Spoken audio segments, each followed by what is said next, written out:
नमस्कार। स्वागत है आप सबका आपके अपनी चैनल डिम्पल वाणी में। मार्केटिंग का ये मूल मंत्र है मल्लिका जी, जो दिखता है वही बिकता है। इसीलिए औरत को लगभग हर विज्ञापन से जोड़ दिया जाता है, चाहे वो विज्ञापन सीमेंट का हो, चॉकलेट का हो या मोबाइल के कॉल रेट का हो।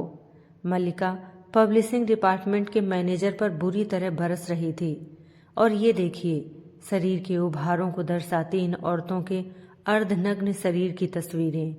औरत के शरीर पर इतना एक्सपोजर सही लगता है क्या? लोगों की भीड़ मक्खियों की तरह चिपकी रहेगी इस होर्डिंग के सामने। औरत न हुई, नुमाइश की चीज हो गई। तो महिलाएं ऐसे कपड़े पहनती क्यों हैं? मिठाई का डब्बा सामने रखा रहेगा तो मक्खियां भिनभिनाएंगी ही उसके चारों तरफ।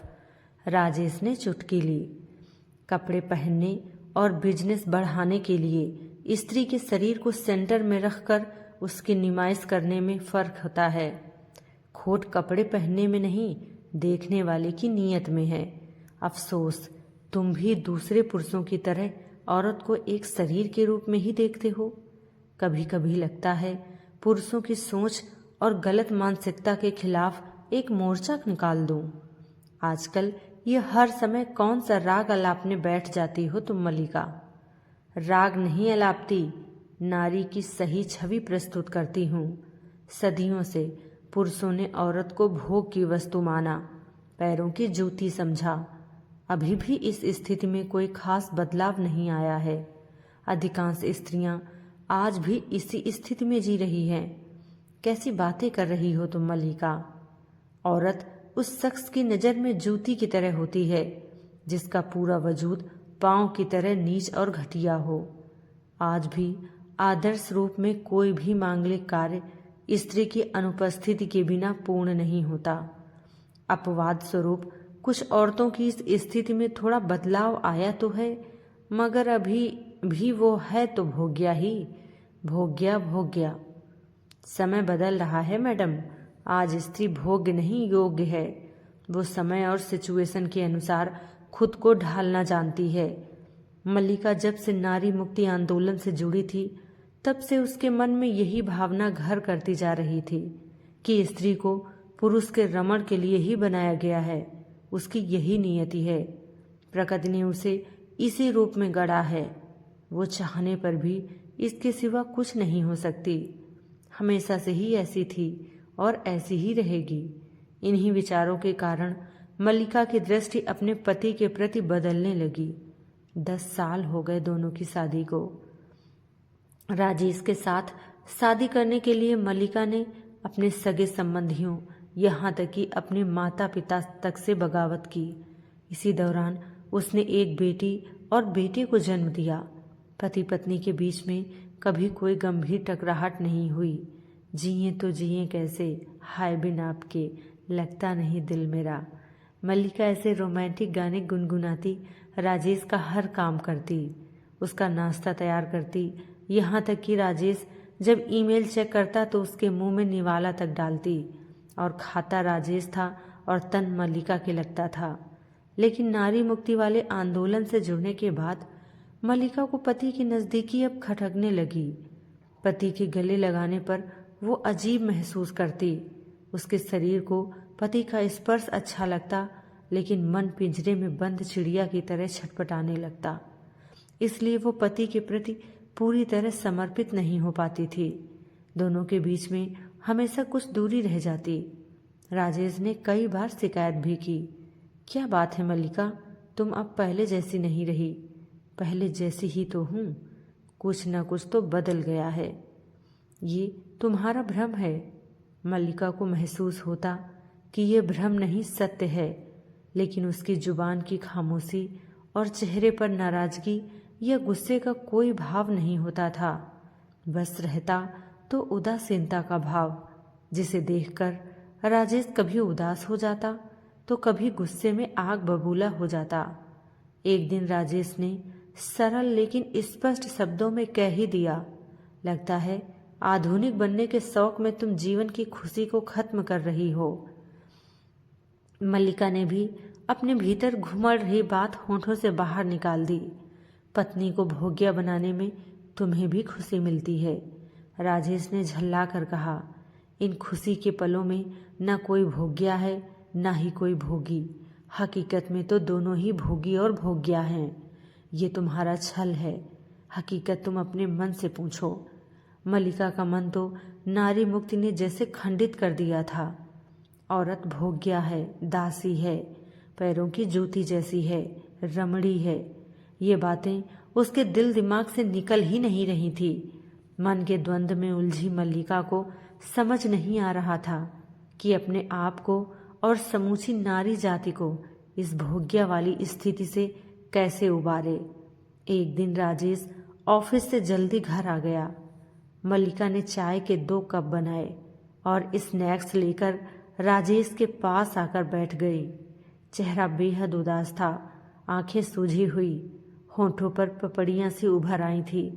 मल्लिका, राजेश ने उसे इशारे से अपने पास बुलाया, फिर उसकी आंखों में झांक कर बोला, शादी के 10 साल बाद तुम्हारे मन में ये भोग्या वाला विचार आया कैसे?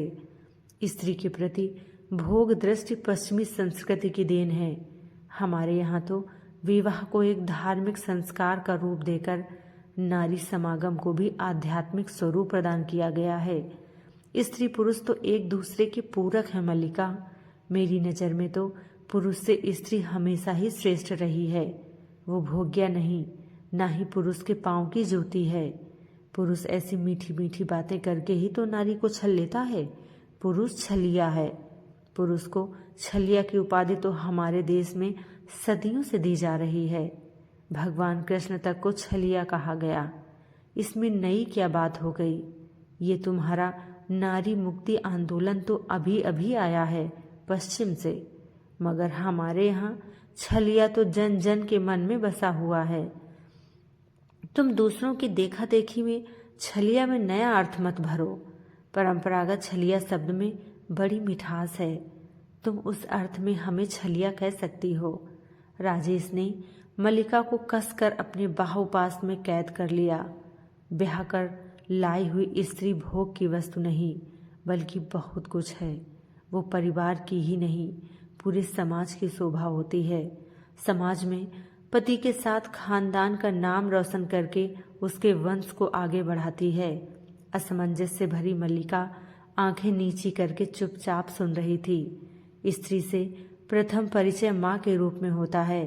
वो माँ जो अपने प्राणों की बाजी लगाकर हमें इस संसार में लाती है। बहन होकर स्नेह जताती है, पत्नी बनकर जीवन भर साथ निभाती है, बेटी बनकर खुशी से दिल भर देती है। स्त्री तो हर मोड़ पर साथ निभाती है। उसी से घर द्वार है, उसी से संसार है। स्त्री के बिना तो सृष्टि भी लाचार है। फिर तो घुटनों के बल जमीन पर बैठ गया और मल्लिका के दोनों हाथ अपने हाथों में लेकर बोला, स्त्री की ही बदौलत एक मकान घर बन जाता है। उसी के कंधों पर तो सृष्टि का भार है। मल्लिका के मन मस्तिष्क के चारों तरफ उभरा कोहरा अब छटने लगा। उसे लगा कि इस नारी मुक्ति आंदोलन से अब किनारा कर ले और पहले जैसी गृहिणी बन जाए। लेकिन ऐसा मन बनाते ही कोई उसके भीतर से धिक्कारने लगा। पढ़ी लिखी स्त्रियां ही अगर इस आंदोलन से कन्नी काटेंगी तो नारी मुक्ति का क्या होगा? शिक्षित औरतों का यह दायित्व है कि वे इस मामले में अपने कदम आगे बढ़ाएं। अपने व्यक्तिगत सुख के लिए अपने कर्तव्य से विमुख होना तो कायरता है। धिक्कार है ऐसी नारी को। अपने भीतर से यूं धिक्कारे जाने पर मल्लिका फिर उसी दो राह पर छोड़ दी गई। वे समझ नहीं पा रही कि कौन सी राह चले। मन तो होता था कि इन दोनों राहों पर एक साथ चले, नारी मुक्ति आंदोलन से भी सक्रिय रूप से जुड़ी रहे और अपने वैवाहिक जीवन को भी सुचारू रूप से चलाती रहे। लेकिन इन दोनों राहों में वो संतुलन बना नहीं पाती। एक दिन राजेश ने इस अप्रिय स्थिति से झुंझलाकर 2 टूक शब्दों में मल्लिका से पूछा, एक बात बताओ, तुम मेरी भोग्या ही हो गया? अगर गुस्सा है तुमसे तो क्या प्यार नहीं है?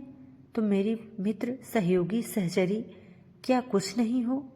क्यों नहीं हूँ? मैं इस सब के अलावा भी बहुत कुछ हूँ। एक सवाल और पूछता हूँ तुमसे, सही सही बताना, क्या नारी भी हरी धूप की तरह कोई आकर हमें रौंदे की कामना नहीं करती?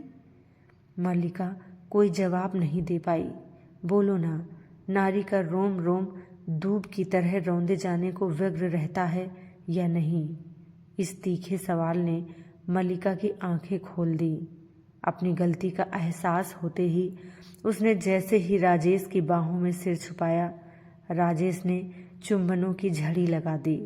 फिर उसकी आंखों में झांक कर बोला, मल्लिका, प्रेम तो एक गहरा सागर है। इस सागर में जितना डूबोगे उतना ही सुख पाओगे। इसे पाने के लिए संयम, समर्पण की ज़रूरत होती है मेरी जान, जो हमेशा तुमने किया है। ये कहानी आपको कैसी लगी कमेंट करके ज़रूर बताएं। चैनल को सब्सक्राइब करें। वीडियो को अंत तक देखने के लिए आपका बहुत बहुत धन्यवाद।